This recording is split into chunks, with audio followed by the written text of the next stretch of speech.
How's it going, guys? It's Red, and in this video I'm going to be showing you guys a super powerful, high difficulty assault rifle setup that you guys can be using right now in Back 4 Blood.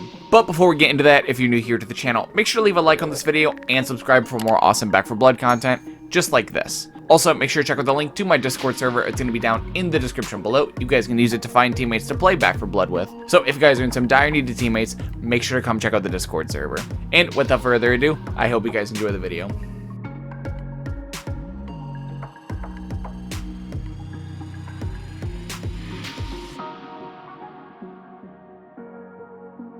Alright, so here we are in the deck building menu in Back 4 Blood. This is going to be the complete deck list, so if you guys are just looking to copy and paste the deck, now is your time to do so. But for the remainder of this video, I'm just going to be talking about why every card's in the deck and just what role every card plays in the deck and just everything like that.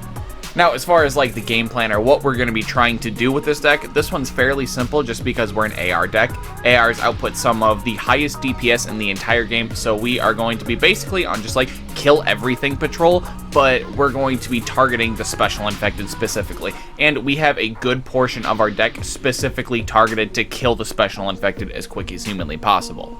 Now, coming into the first category of cards that we have in the deck, that is going to be weak spot damage. And that's going to be started off with Hyper Focused, which is going to give us plus 50% weak spot damage, but it has a downside that gives us minus 40% move speed while we're shooting or melee attacking. Up next is going to be Reckless Strategy, which is going to give us plus 30% weak spot damage and minus 5% damage resistance as the downside. Up next, we got Ridden Slayer, which is going to give us plus 20% weak spot damage. We got Knowledge is Power, which is going to give us 10% weak spot damage, and it's going to allow players to see values for damage they deal and enemy health bars.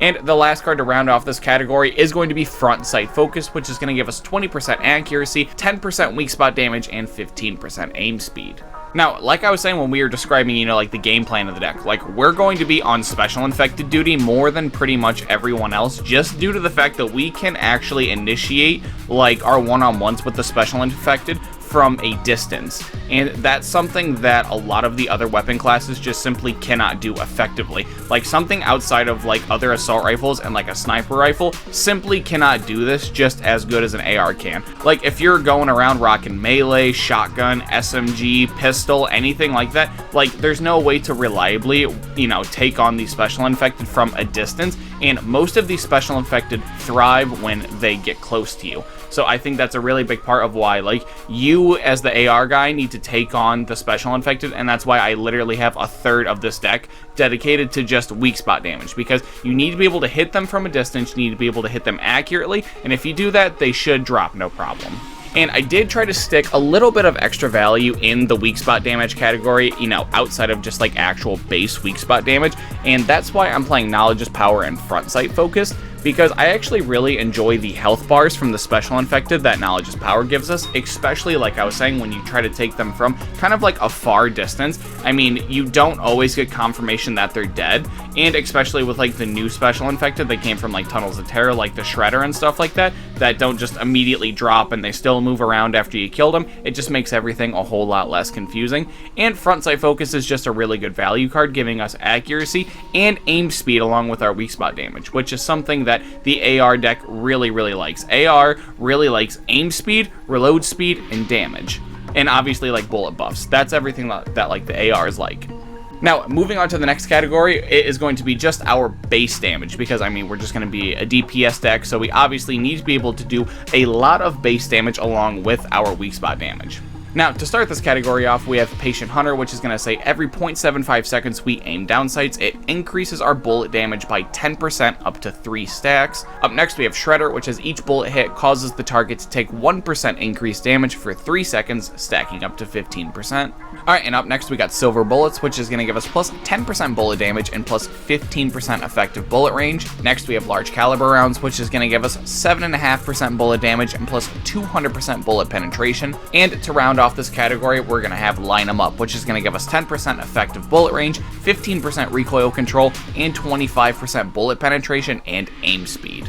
Now, usually when it comes down to like the gun decks, you know, stuff like SMGs, AR, shotguns, you know, for the most part, when it comes to like the damage category, I usually always use these cards, and it's just because it's always the same 5 cards, and because like right now with just how the game's at, I do feel like that these are just the 5 most effective damage cards like in the game. Like, I don't think that we could play another damage card in like replacement of one of these and it would do more than what one of these would do. And in terms of like why we're playing each of them, like Patient Hunter and Shredder both just give us like insane boosts of like our base damage, making it so like even if we don't hit them in the weak spot, we're still having like, you know, more damage than what we usually would. Silver Bullets is going to give us effective bullet range, which is going to help us take stuff at range like I was talking about earlier. Large caliber rounds is just going to give us that bullet penetration, because I mean, you obviously need like a little bit of bullet penetration or else these common are just going to stonewall all your shots. So you obviously need something like large caliber rounds in your deck just to make sure that doesn't happen. And Line 'em Up is just a really, really good value card, because there's just none of these effects are bad for assault rifles. Like, it's not like assault rifles don't want effective bullet range, they don't, you know, they want recoil control, they want bullet penetration, and they want aim speed. So I think Line 'em Up is just a really good value card for ARs right now. Alright, now moving on to the next category, which is going to be reload speed. And moving into this category, we're going to start off with Cold Brew Coffee, which is going to give us 15% reload speed, 25% aim speed, weapon swap speed, and use speed. Up next, we got Wide Mouth Magwell, which is going to give us plus 30% reload speed and minus 5% damage resistance as the downside. Up next, we got Reload Drills, which is going to give us plus 20% reload speed. And to cap off this category, we're going to have Ammo Belt, which is going to give us plus 50% ammo capacity and plus 15% reload speed. Now, the reason that reload speed is, you know, kind of smaller than like the rest of the categories is because reload speed honestly just like isn't as important to like the ARs, because like they don't value themselves on how quickly they reload. And with Back 4 Blood specifically, the fact that while you're reloading, you can just bash the melee button and it's not going to interrupt your reload animation, and it's just going to stop you from taking essentially any damage as long as you actually hit stuff.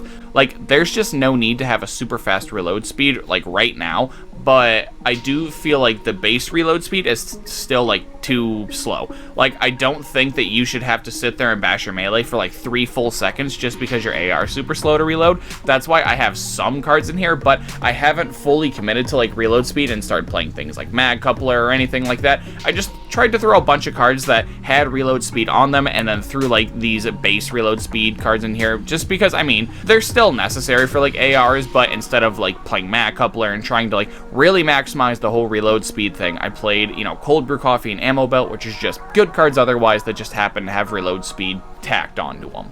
And the last card of this deck is going to be High Vis Sights, which is going to give us plus 30% aim speed, and that's simply because ARs really benefit off of having extra aim speed. Like, their default aim speed isn't really the fastest, like stuff like shotguns and SMGs really outclass them, and it's just a very good synergistic card with this deck.